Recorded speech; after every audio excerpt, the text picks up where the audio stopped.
Hello viewers, welcome to the Musings by the Silent Poet. Today I have a poem for you, a small story, and an extract from correspondences between an army cadet, a young army officer, and a very famous poet in Bohemia. How that happened, we'll find out. And I have one verse from the Bhagavad Gita, the second chapter of Bhagavad Gita. And I'm going to thread them all together in a neat little garland and present it to you so that you can enjoy them. So let's get to the poetry first, and then the story. I'll explain a little bit about this Austro-Hungarian army cadet and the Austrian poet. And then I will tell you what the theme is and how all of this comes together with the Bhagavad Gita. So, the poem that I have for you is written by this very old man today. He's still around, not all poets are dead, by the name of Wendell Berry. And the poem itself is called The Peace of Wild Things. Wendell Berry is an American poet, an essayist, novelist, all of those things, and especially he is a farmer. That's what stands out in his profile. He's a farmer, he's an environmentalist, and most of his works, they have a very agrarian theme where he speaks about nature, the natural world. So this particular poem, The Peace of Wild Things, which I found a while back, is has much to do with how people sometimes take inspiration from nature to make themselves feel better when they are going through something difficult, how one relies on the natural world for inspiration and for some respite. This poem is about that. The Peace of Wild Things by Wendell Berry. When despair for the world grows in me and I wake in the night at the least sound, in fear of what my life and what my children's lives may be, I go and lie down where the wood drake rests in his beauty on the water and the great heron feeds. I come into the peace of wild things who do not tax their lives with forethought of grief. I come into the presence of still water, and I feel above me the day, blind stars waiting with their light. For a time I rest in the grace of the world, and I'm free. It is The Peace of Wild Things by Wendell Berry. So this poem is absolutely, it just hits it out of the park, you know. I come into the peace of wild things who do not tax their lives with forethought of grief. This is particularly my favorite line from the poem, and I think I resonate with it. It's very, very nice. So, I don't know. It's up to you to take away whatever you want from this poem. You can look it up online as well after this. But now let's move on to the story of this young Austrian or Hungarian army cadet. So before that, let me tell you, I'm going to read an extract from this book. This book is called Letters to a Young Poet, and he is the author. I'll explain why he became the author of this book. His name is Rainer Maria Rilke. He was a very famous Bohemian poet back in his day. And this book, Letters to a Young Poet, is actually a collection of correspondences between Rainer Maria Rilke and a very young army cadet by the name of Franz. Let me just get his full name. Germans have Franz Xaver Kappus. I don't know if I'm pronouncing it right, but he was the young man who started writing letters to Rainer and seeking his opinion on the poetry that he shared. And he sought career advice from Rainer, if he should continue a career in the military, in the Austro-Hungarian military, or should he instead choose a career in literature like Rainer. And this is basically asking for feedback on whatever he scribbled down on paper. And this book is a classic. Letters to a Young Poet. It was published posthumously after the death of Rainer Maria Rilke by Franz. The 10 letters that he exchanged with him as a collection of. It's a very fine book, I should say, and it was gifted to me by my roommate Sanket for my birthday this year. Anyway, so the paragraph that I'm going to read to you is from the second letter that was written as a response to Franz's questions on poetry, and especially the quality of irony in poetry. Anyway, this letter, the second letter in the book, it was written on 5th April 1903, somewhere in Italy. I can't pronounce these names. So let me get to it. So the context is Franz is asking for feedback, asking for advice. This is what we do, right? So whenever we as individuals are stuck at some impasse in life, we either go out into the nature and seek inspiration there, or we just feel calm and collected and composed when we're out there alone, walking in the woods, maybe perhaps bird watching, whatever. In some cases, we go to another person who we think can advise us. This is the second case. And this is what Rainer writes back when he asks advice. My dear sir, first of all, you should know that every letter from you will always be a pleasure, and you only need to be understanding with regard to the replies, which often maybe will leave you with empty hands.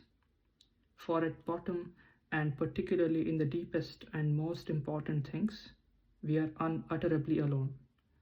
And for one person to be able to advise, let alone help another, a great deal must come about, a great deal must come right. A whole constellation of things must concur for it to be possible at all. Now I've read this book completely. This is 10 letters, it's a quick read. But this paragraph just stands out. For at bottom, and particularly in the deepest and most important things, we are unutterably alone, and for one person to be able to advise, let alone help, a great deal must come about, a great deal must come right. A whole constellation of things must concur for it to be possible at all. So Rainer shares his thoughts on how it's absolutely impossible to actually help another person. And it's really struck a chord in me where, we constantly seek help, we ask for advice, we ask for feedback in the hope that it will somehow help us become better at what we do, or simply understand ourselves better. But we all know deep down, whenever we are faced with misery and extreme intellectual conflict, we are all alone in our journeys. And that's why Rainer makes it clear off the top of the bat that, I'll reply to you, but it might sometimes leave you with empty hands, because at the end of the day, we are all alone. We are all unutterably alone. Wise man, that guy. Now, that brings me to the final thing that I promised you. Shloka from the Bhagavad Gita. So this shloka also resonates with the common topic that we have today, is what do people do when they do not know what to do? What do people do when they do not know what to do? So the first instance was they go out into the nature and they just ease it off. Whatever burden they're bearing, they just ease it off. And the second one was seeking advice from whom they think can advise them. We all do this at some point of time. We have all done this at some point of time. And something similar happened with Arjuna in the battlefield of Kurukshetra during Mahabharata. Shishyasteham shadimam prapannam. That is what Arjuna declares. So the first adhyaya is Arjuna Vishada Yoga, where Arjuna is there, Sinayor Ubhayor Madhye, so this Ratham Stapaya Mechuta. They're standing right in the middle of the two great armies assembled at the Kurukshetra battlefield, and the fight is about to begin, and Arjuna just wants to survey the battlefield before the fight begins. And as soon as he goes there, he looks at his uncles, his friends, his brothers, and there is a sort of a hesitation, sort of a fear in him, and he says, I can't fight, I can't do this. That's the whole first chapter. And the second chapter is when Krishna actually starts talking, and he starts talking only after Arjuna declares Shishyasteham Shadimam Prapannam. That's the declaration that Arjuna makes, that I am your disciple. Protect me from this uncertainty. Tell me what to do. Just like what Franz did with Renner. And Krishna, the wise man with a wise head on his shoulders, says a lot of things throughout the Bhagavad Gita. There are 700 verses that are recorded, but I'm going to choose one particular shloka. That is the 55th shloka from the second chapter. And this is in relation to what we have discussed today. Prajahati yata kaman saravan partha manogatan atmannevatmana tushtaha sita prajnasta tuchyate. So, just before the verse that I just told you, that is the reply to a question again by Krishna to Arjuna, where Arjuna asks previously, Sthita Prajnasya ka paribhasha, who is a Sthita Prajna? Sthita Prajna is a person with a resolute, with a firm intellect. In fact, the second chapter is called Buddhi Yoga, and Arjuna asks Krishna to describe the qualities of such a person, and Krishna, when he enumerating various qualities, he also says this. Prajahati yada kaman saravan partha manogatan. One who rejects all of those desires that enter one's mind like guests, one who rejects those desires, such a person. Manogatan is something that enters the mind. Kaman saravan, all of the desires. Yada is when, and Partha, Prajahati is who rejects. Or instead, it's more appropriate to say there is not even a small sign of these desires that enter, that where he actually registers them. There's such a person. Atmanyevatmana tushtaha, such a person who is self-satisfied. Atmanyevatmana tushtaha. There are various commentaries on this. I'm not going to get into that. Of course, there are these philosophers who have given detailed commentaries on this verse, but what's important for us, Kupamandukas, Atmanyevatmana tushtaha, one who is happy with himself, who is situated in his own person. Atmanyevatmana tushtaha, Atman, the self, whatever you are. Atmanyevatmana tushtaha, I am situated in myself and I am happy. Such a person is called as Sthita Prajnasta Duchyate.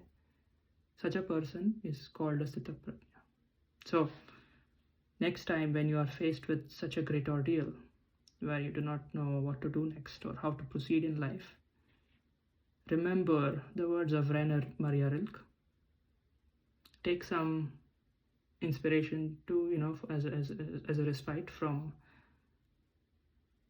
the peace in Wild Things. I just forgot the title of the poem anyway. And also take heed to the words of Krishna. Thank you so much for listening. See you next time. Bye-bye.